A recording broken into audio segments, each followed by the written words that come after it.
Fala aí, rapaziada, beleza? E aí, como é que estamos por aí? Espero que esteja todo mundo bem, respeitando a quarentena, sempre, né, gente? Não acabou ainda, por mais que pareça. Mas essa semana vamos fazer mais uns exercíciozinhos sobre função do primeiro grau e função do segundo grau, tá bom? Vamos começar por essa questãozinha aí. E é isso, vamos embora. A tabela a seguir apresenta a média em quilos de resíduos domiciliares produzidos anualmente por habitante no período de 95 a 2005. Aí ele mostra a tabelinha aí. Se essa produção continuar aumentando, mantendo o mesmo padrão observado na tabela, a previsão de produção de resíduo domiciliar por habitante no ano de 2020 será... Bom, vamos lá. Lembra daquilo que eu sempre falo com vocês. A gente tem que ler e ir demarcando os principais pontos que a questão te informa, certo? Nesse caso aí, não tem muito o que você marcar, porque ele já te deu a tabelinha, que é onde está falando tudo que você precisa. Mas, ele falou aqui o comando da questão, que é o que ele quer, né? Ele falou que ele quer, em 2020, quantos quilos aí de lixo, né? Ele vai produzir por habitante, né? Só que, essa tabelinha, ela já mostra por habitante, tá vendo? Então, na verdade, ele quer que você continue essa tabela aqui até chegar lá embaixo no ano de 2020, né? Ele quer saber aqui o seu X para quando o ano for 2020. Então, vamos lá, vamos tentar achar um padrão aí de formação para a gente escrever a nossa leizinha de formação. Vamos observar isso aqui, Em 95, ele produziu 460. Em 2000, que são 5 anos depois, ele produziu 500, né? 500 você produziu mais 40, beleza? De 2000 para 2005, você acrescentou mais 5 anos. De 500 foi para 540, ou seja, você acrescentou mais 40. O que a gente percebe aí? Que a gente tem um padrão aí de 40 sempre somados a cada 5 anos, perfeito? Então, vamos escrever essa função aqui como se ela fosse o seguinte: eu comecei com 460 quilos e eu vou somar 40 vezes a quantidade de períodos de 5 anos que se passaram, correto? E aí eu vou trocar essa letrinha aqui, X, só para eu botar aqui F, né? Que é o que eu estou chamando aqui de F, que é para a gente não confundir. Onde esse X aqui é a quantidade de períodos de 5 anos que se passaram. E aí vamos pensar, de 95 até 2020, quantos períodos de 5 anos passaram? É só a gente ver, né? De 95 até 2020 são 25 anos, perfeito? Então, em 25 anos, eu tenho 5 períodos de 5 anos, concordam? Então, esse X aqui, ele vai ser 5 períodos de 5 anos. Concordam? Porque de 95 até 2005 se passaram 25 anos. E em 25 anos eu consigo formar 5 períodos de 5 anos, né? E aí agora é só a gente fazer a continha. Esse F, que vai ser lá a quantidade de lixo por pessoa, vai ser 460 mais 40 vezes 5. Então, esse lixo F aí vai ser 460 mais 200, ou seja, 660, letra C. Perfeito? Então, percebe que a gente formou aí a nossa lei de formação, que foi essa aqui, onde esse X ele não é a variação por ano, ele é a variação por 5 anos, né? A cada 5 anos. Então, você tem que tomar cuidado com isso, dependendo da questão, dependendo da sua interpretação também. Beleza? Não deixe de colocar aí as dúvidas no comentário ou me mandar se vocês tiverem alguma dúvida, tá bom? E vamos para a próxima. Vamos lá. Nessa segunda, a gente já percebe que vai ter a ver com gráfico, né? Tá vendo que nas respostas aí você tem 5 possíveis opções de gráfico. Então, nessa questão, provavelmente a gente vai ter que saber ou montar um gráfico ou analisar um. Beleza? Vamos lá. Uma empresa produz jogos pedagógicos para computadores com um custo fixo de R$ 1.000 e custos variáveis de R$ 100 por unidade de jogo produzida. Desse modo, o custo total para X jogos produzidos é dado por essa expressãozinha aí de custo. Então, ó, a gente já sabe, vamos anotar. Essa expressãozinha aqui é o custo de cada jogo. Então, vamos lá, 1 mais 0,1x. Isso é o custo para fazer os jogos lá. Beleza. A gerência da empresa determina que o preço de venda do produto seja de R$ 700. Com isso, a receita bruta para X jogos produzidos é dada por... E aí ele me deu aí a receita, né? Que é o valor de venda, tá bom? Então, isso é o que a loja vai arrecadar com a venda desses jogos, 0,7 vezes X. Esse entre parênteses aqui, ó, que está escrito ó, em R$ 1.000, significa que ele só está simplificando, tá bom? Porque percebe que ele falou que a venda era de R$ 700, né? X é a quantidade de produtos vendidos. Ao invés de ele escrever 700, ele escreve 0,7, que é 700 dividido por 1.000. E aí depois, no final, ele multiplica por 1.000, entendeu? Isso é só para facilitar na hora de fazer um cálculo, alguma coisa assim, beleza? Não vai mudar na nossa resolução. Vamos continuar. O lucro líquido obtido pela venda de X unidades dos jogos é calculado pela diferença entre a receita e os custos totais. Lembra que eu falei lá no último vídeo, né? No vídeo da semana passada, eu acho que foi na semana passada, que eu falei que esse tipo de questão de lucro, de função lucro, caía bastante? Então, mais um exemplo aí de uma questão que fala de função lucro, né? E o que é a função lucro? Como é que você obtém um lucro? Você obtém um lucro fazendo o preço da venda do seu produto menos o preço do custo que foi para fazer aquele produto, né? Eu dei o exemplo do bolo, lembra disso? Perfeito. O gráfico que modela corretamente o lucro líquido. Então, ele quer o gráfico da função lucro. Então, vamos lá. Primeiro, a gente tem que achar essa função lucro. E como é que a gente acha essa função lucro? A gente vai pegar a receita e vai diminuir o custo, né? Por quê? Porque é para saber quanto de lucro que foi obtido. Você pega o quanto você vendeu pelo quanto você gastou para produzir. Então, esse lucro ele vai ser calculado como? Quem era a receita? Era 0,7x. E você tem que tirar o custo, que era de 1 mais 0,1x. Perfeito. Então, esse lucro ele vai ser 0,7x menos 1 menos 0,1x. 0,7 menos 0,1 vai dar 0,6. Então, você tem que esse lucro ele é de 0,6x menos 1. Perfeito. Então, a gente achou aqui a nossa função lucro. Agora, a gente tem que saber desenhar o gráfico dessa função. E aí, lembra que eu falei com vocês, uma das primeiras aulas que eu gravei, se não a primeira, agora eu não me lembro, mas num processo que a gente tinha para fazer o gráfico de uma função. Lembra? Primeiro a gente calculava a raiz dessa função. E o que era a raiz? Era o valor de x que fazia o y ser zero, que fazia a função ser zero. Então, a primeira coisa que eu vou calcular aí é exatamente essa raiz.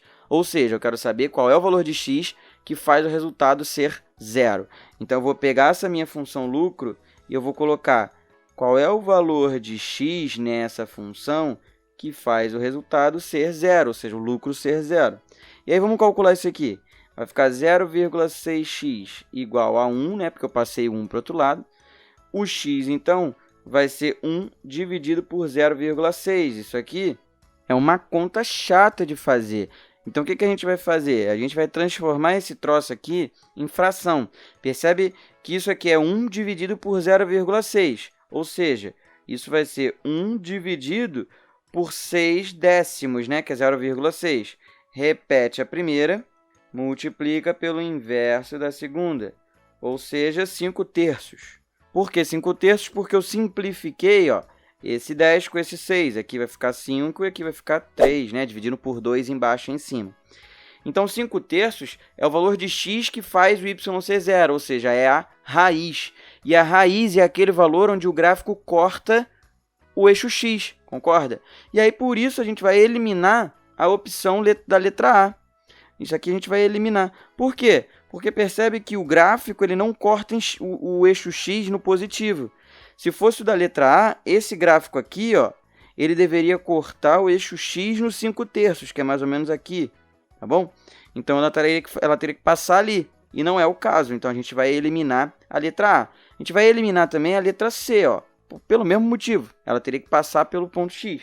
E a gente vai eliminar a letra D também, pelo mesmo motivo, porque ela tinha que passar pelos 5/3. E percebe que aqui ela está passando no zero, tá vendo? Então a gente vai eliminar essa letra E também, né? Letra D, desculpa. Essa letra D aqui. E a gente vai ficar entre a B e a E. E aí, vamos lá. Lembra do que eu falava com vocês dos 3 passos para desenhar o gráfico. Primeiro a gente fazia a raiz, né? A gente achava o valor da raiz. E percebe que essa raiz aqui a gente já achou que era 5/3. E aí 5/3 você tem que lembrar que é um número maior do que 1, tá? Isso aqui é 1,6666666. Tá bom? É uma dízima. Ou seja, esse número ele é um valor que é maior do que 1. Logo, ele tem que cortar depois do 1. Aqui ele está cortando antes do 1, tá vendo? Isso já seria suficiente para a gente marcar a letra B. Mas vamos dizer que esse gráfico aqui da letra E estivesse passando aqui, ó, exatamente no 5/3 também. Só que percebe que há uma diferença do formato do gráfico da letra B para a letra E. Lembra dos passos que eu falava com vocês para a gente desenhar um gráfico? Primeiro, a gente achava a raiz. Depois, a gente olhava para o coeficiente linear. A gente percebia se ela era crescente ou se ela era decrescente. E percebe que essa função ela vai ser crescente porque esse coeficiente angular aqui, ó, é 0,6, ele é positivo. Se ele é positivo, ela é crescente. Se ela é crescente, ela é desse formato aqui. Se ele fosse negativo, ela ia ser decrescente. Aí ela é assim, nesse formato aqui da letra E, sacou? Mas é óbvio, nesse caso aí, você nem precisava dessa segunda informação. Você basicamente precisava saber qual era a raiz da nossa equação. Você percebia que era 1,6666, logo, letra B. Beleza? Vamos para a próxima. Bom, agora olha para essa questão número 3 aí. As duas primeiras a gente fez, as duas primeiras questões, elas eram de função do primeiro grau, certo? Onde o gráfico era uma reta. Na primeira, a gente só precisava modelar ela. Na segunda, a gente desenhou o gráfico. Naturalmente, nessa terceira aqui, a gente vai fazer uma questão de função do segundo grau, tá bom? E eu vou dizer como é que você poderia identificar que ela é uma função do segundo grau. Vamos lá. A única fonte de renda de um cabeleireiro é proveniente de seu salão. Ele cobra R$10 por cada serviço realizado e atende 200 clientes por mês, mas está pensando em aumentar o valor cobrado pelo serviço. Ele sabe que cada real cobrado a mais acarreta numa diminuição de 10 clientes por mês. Para que a renda do cabeleireiro seja máxima, ele deve cobrar pelo serviço o valor D. Vamos lá. Primeira coisa é você escrever o que ele está te falando, né? E eu lembro também que eu falei que esse tipo de questão ele era muito comum, né? Só mudava o enredo, né? Só mudava o texto. E você vai ver. Por enquanto pode não parecer que vocês já fizeram uma questão parecida com essa, mas a gente já fez, tá bom? Vamos lá, ó. Ele falou que ele cobra R$10 por cada serviço realizado e atende 200 clientes por mês, tá bom? Então, olha só. Eu vou colocar aqui, ó, duas informações. O valor do serviço e a quantidade de clientes, tá bom? Então, se ele cobra R$10, ele atende 200 clientes por mês. Tudo bem? Foi a primeira informação que ele nos deu aqui. Mas ele está pensando em aumentar o valor cobrado pelo serviço. Aí ele percebeu, ó, que cada real cobrado a mais... Então, se eu aumentar R$1, ele vai diminuir 10 clientes por mês. Então, ó, aumentando R$1, eu diminuí 10. Aumentando R$2, ele vai diminuir 20, né? Ou seja, aumentando X reais, ó, vou mudar esse 1 para X. Aumentando X reais, eu vou ter uma diminuição de 10 vezes aqueles X reais ali, né? R$1 era 1 vezes 10. R$2 era 2 vezes 10. R$3 era 3 vezes 10. X reais vai ser X vezes 10. Tudo bem? E aí a gente ficou com esse valor aqui cobrado por pessoa e essa aqui a quantidade de pessoas que foram lá cortar o tal do cabelo, né? Aí ele perguntou para a renda ser máxima. Como é que a gente calcula a renda desse cabeleireiro? Vamos lá. Se ele cobrasse R$10, ele atendia 200 pessoas. Se essas 200 pessoas, cada uma está pagando R$10, significa que ele ganhou 2.000, correto? Porque você fez 10 vezes 200. Agora, se ele está vendendo por 10 mais X o corte de cabelo e existem 200 menos 10x pessoas, então para eu descobrir quanto que ele vai receber, eu tenho que multiplicar essas duas quantidades, beleza? E aí agora eu vou multiplicar isso aqui, ó, 10 mais x vezes 200 menos 10x. Multiplica esse troço na distributiva. De boa? A gente vai ter 10 vezes 200 dá 2.000. 10 vezes menos 10x dá menos 100x. X vezes 200 dá 200x. X vezes menos 10x dá menos 10x ao quadrado. Isso aqui é o que ele vai receber, tudo bem? É a receita dele lá, perfeito? E aí agora a gente vai somar o que dá para somar aí. A gente vai ver que essa receita ela vai ser menos 10x ao quadrado mais 100x, né? Porque menos 100x com 200x vai dar mais 100x e mais 2.000. Isso aqui é o valor da receita desse cara, desse salão. E aí sim a gente agora percebeu que se trata de uma questão do segundo grau, que isso aqui é uma função do segundo grau. A gente só percebeu isso depois que montou ali a nossa equação, né? A nossa função. Perfeito? Então agora olha o que ele falou. Eu cheguei aí na minha equação aí que define a receita dele. Ele quer saber quanto que ele vai ter, cadê? Ó, aqui, ó, para que a renda, que é esse R, seja máxima, ele deve cobrar quanto pelo serviço. E aí vamos lembrar. Uma função do segundo grau ela pode ter um máximo, ela pode ter um mínimo. Ela vai ter máximo quando ela for desse formato aqui, que é esse ponto de máximo. E ela só vai ser desse formato aqui se ela tiver o A menor do que zero, né? O A negativo. E percebe que é exatamente esse caso aqui, ó. O A dela é negativo, é menos 10, tá vendo? Então, de fato, ela é côncava para baixo. E se ela é côncava para baixo, ela tem um ponto de máximo. Beleza.